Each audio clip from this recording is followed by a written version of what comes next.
that. I don't put my chair back. I just sit straight as an arrow, put my headphones in and pop my head down, and I can sleep. Trained. Like a robot, man. Just like pretty much. Trained. Right on.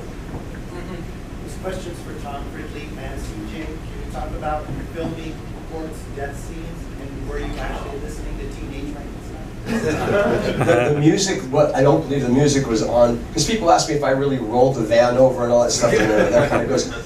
But that. You didn't roll it over? I thought you were driving. Damn. It's all about the editing and all that stuff. Never drove a house before. This kind of The truth is, it's too bad Darcy was here. Darcy did such a phenomenal job of having the shit scared out of her, because in that bathroom scene when they had that, I'm just screwing around, and he's doing, I mean, it was just, you could see, you really believed, and she was like, he's got herself scared to death, because he had a hold of her, and she's kicking as hard as she can, and he's like a brick shithouse, so it's like, he's like, just give it to me, whatever, and he just accepted the responsibility, and she just, I mean, that was the most believable thing. She like ridiculously looked at it. She was like scared at the point, because the whole idea of that happening, like whether it be a girl getting raped or killed or whatever, she's stuck in there with him. Big surprise, and that was it. As far as that, I mean, CJ said it many times, and that was crazy. Your question was about the knife scene. Let me tell you something that kind of ties into that back snapping over to where it's so brutal. Is that in the beginning, what happened was that was a retractable knife, and there was like a dime, like a small thing inside my ear. And what we did try to, you retracted the knife, and it got placed in there. And now I'm dead. Picture this. This is going to start. I'm dead. CJ's right there. He snaps the knife out. I come back to the steering wheel, and he walks backwards. So if you think about that, if that brutally, you would have seen the knife go straight into my head, and it would have been brutal. This is what Tommy McLoughlin said. He said, this is how they screwed him. Is they said they would have rated the movie X.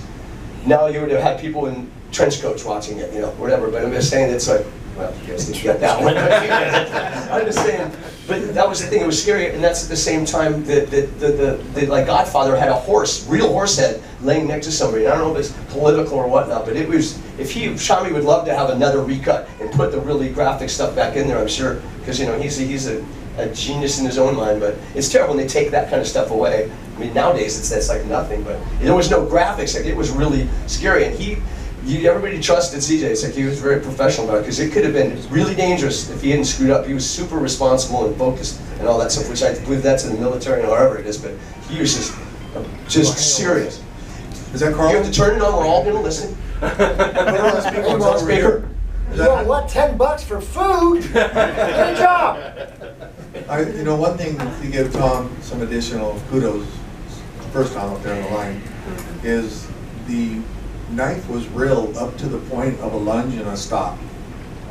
So it may have only been a foot away, but think about a real hunting knife being lodged at your head and not moving. Mm-hmm. And then we did everything backwards. So same thing with Darcy, same thing with Tom. They were very trustworthy of eye, and I think if they had known I'd never done a stunt in my life, they might have changed their minds. I never said anything. But I really did, Darcy kicked the shit out of me in that little mock-up bathroom they put together, and that was her job. Darcy also allowed me to take her head and throw it into a camera lens, my control. She just let me have her head. So you got to give kudos to these principal actors that allowed me to step into a role where I was really physical with them, and of course doing my very best to make sure I was taught by Michael Nomad, the stunt coordinator, primary number one is the safety of the principal. You're secondary. So, I do appreciate it, 3 days. Your strength alone is amazing, because you were in such phenomenal shape at the time. It's like the idea of being able to grab Darcy weighs maybe $120. She could literally take her, manipulate her, bounce her around walls and throw her around. And I did. He did. Strong. That's it. He could stop stuff. She was strong, and she would just let me physically pick her up, and she would just kick every angle she could. My job was to hold on to her so she couldn't get away and drop accidentally to get hurt. But she went nuclear. She did. She really got into that. I mean, he was scary. There was a part of her that just lost it and was like, I'm really going to get. She's so damn sorry. It's like that feeling of, holy shit, you can't get out of it. And so I think that was like the most believable. I had a good grip on her, so it's like, I got you. The good thing is she let her kick you in the nuts. She's kicking out this way. So it seemed like, one's missing. That's a whole nother discussion. We're selling tickets to that separate. Balls to the walls, we call it. in the RV, was that improv as well? Like, dude, taking a dump? You know, was all that improv? To be honest with you, that's my, I know people like that line, but that's not what, I didn't improv it, that was written in the script, and if it's like one of those things, that's just, I don't know what, if you want to tell me, that's like a rude thing that I wouldn't normally have said, just the idea, that wouldn't have been my dialogue, what are you taking a dump back there? And when people make me write it down, it's like, I don't know, I would just change stuff. So when you're an actor, what you do is this, you do what they say on your sides when you go to read for it. Because usually the writer can be there, the producer, all the people there, so you read exactly their lines. But then there's called the master, and when you get on set, the master is the one that they're going to stick to. So that's when you do your line changing, and that's when you make it. Because these people are old writing for young kids. You wouldn't say like, well, for example, if I said like, well, I believe after lunch, I'm going to go ahead and get in my car and drive it away. Opposed to like, all right, after we eat, I'm getting the hell out of here. Like that would be the more of the way I'm saying it. But they have this punctuation. But that particular, taking a dump back there was, you know, I would have been like, yeah. I mean, I probably would have been more like, yeah, it's am I wrong? It's getting a little stinky out here. Come on, there, Sydney. Just something that would have been more of that. But the Stone one's totally improv. It could have been some things, but that the dump line I remember very specifically. That was actually in the script. Out of all of that, though, I asked the one that I asked my mom was like, "What does vice versa mean?" You know, because she's like, "Or vice versa." You know, because I asked her that, and she explained it to me. That I just thought it was great, even as a kid. Let's get her on the phone. My phone's in the room. I don't carry my phone. For Tom again, I believe there were 3 people from Return of the Living Dead in a Friday the 13th. I think between 5 and 6. Yeah, Miguel And Nunez? Mark. and then Mark Venturini. He did the rest his act soul. of the kid. And Yeah. was that all just because it was 85, 86? It was a coincidence, or is there any Just a story? total coincidence, yeah. But it's something I always think of, and I think Yeah. it's really cool that they overlap. Yeah, I didn't realize that until after we had finished the movie. Miguel Nunez? Miguel was in part 5. Yeah. Did you ever see Hard Vice? Damn enchiladas! I did, but he was a character, man. That guy's a caricature. You don't want to leave your lady alone with him. That man is all over your girl like that. It's like he's fun, man. I think Mark was in part 5 too. Right. He Yeah. acts the role. Yeah. Yeah. Mark Venturini. I'm sorry.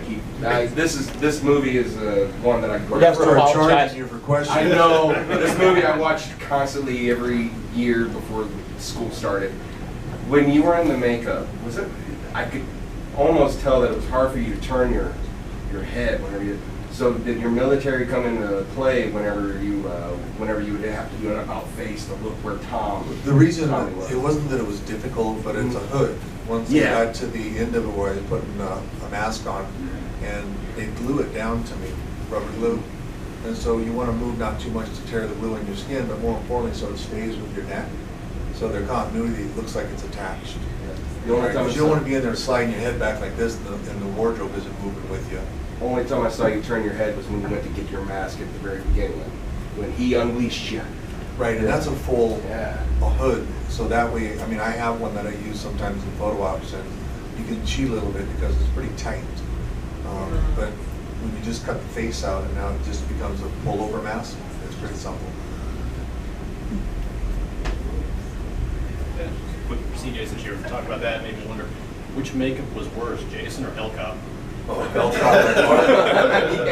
Hellcop was conservatively 4 to 5 hours every time because it was 5 or 6 pieces of prosthetics, nose, lips, everything were glued on. Lunch, I got a straw with a shake to drink because lips were glued on, and if you start eating like everybody else, that would come off. So they gave me these lunch bumps, and I would just sit there and eat shakes, you know, for lunch every day. These protein shakes they made. And this man's attitude changes when he's not well fed. Seriously. I get protein food. I'll be honest. Are you hungry now? I mean, I'm okay. I just ate before I came down here, but I gotta have. Listen, I gotta keep this girly figure, and I gotta eat food. CJ, when you're together with all the other Jasons and conventions, so when all you get together, what's that like? And do you talk about? Do you compare notes? Do you? It's a cluster. Yeah, yeah. It's kind of like a football team together, or brothers, 5 people, and everybody's arguing who's the best and who's prettier, and who had the best kill, and who's stronger, and it's just. But it is a family, just like working with these gentlemen. It's a family. Honored to be here. I'm proud to be here. They're the same thing. I'll rag on Kane Hodder Kane who? But Kane has been a great ambassador for the franchise, to be fair. Dan's out there 30, 40 weeks a year, which is beneficial for all the Jasons and the franchise as a whole because he's well loved by the community. So I always say the same thing, you know, appreciative for the fans and everything you give us because we wouldn't be up here without you. And I mean this sincerely. I wish Mr. Cunningham and Mr. Miller would remember with their difficulties that they remember without the fans they wouldn't have anything to argue about. True And that. I'm not being mean, I'm just being, think about this logically. You know, thank goodness you have all these fans because you have a disagreement, which I don't know who's right, wrong, or indifferent. I just wish they would come to a commonality for the fans' benefit that gives them the opportunity to have differences. Maybe you and Kane should set them straight. Yeah. We're waiting. Yeah. That's my name is CJ Graham and I approve this message. Well, we got time for one last question. Who's got it? Just jump right here. One more question. Everyone asked on Facebook back in the 80s in the crossover when you or Michael Myers. Well, just for the record, and you've all heard me say it, real men, we use a machete, not an Outback steak knife. Questions?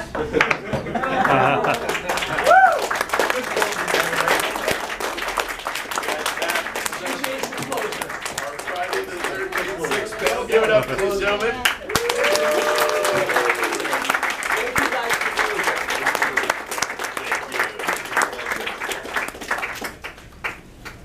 See you guys later. Thank you. Thank you. Don't we get to ask them questions? Yeah, sure. Why not? So, everybody gets nervous. Don't forget, without you fans, truly, guess what? Nobody goes to movies, nobody gets paid. It's ridiculous. Anybody who doesn't make you at the top of the list is absolutely wrong.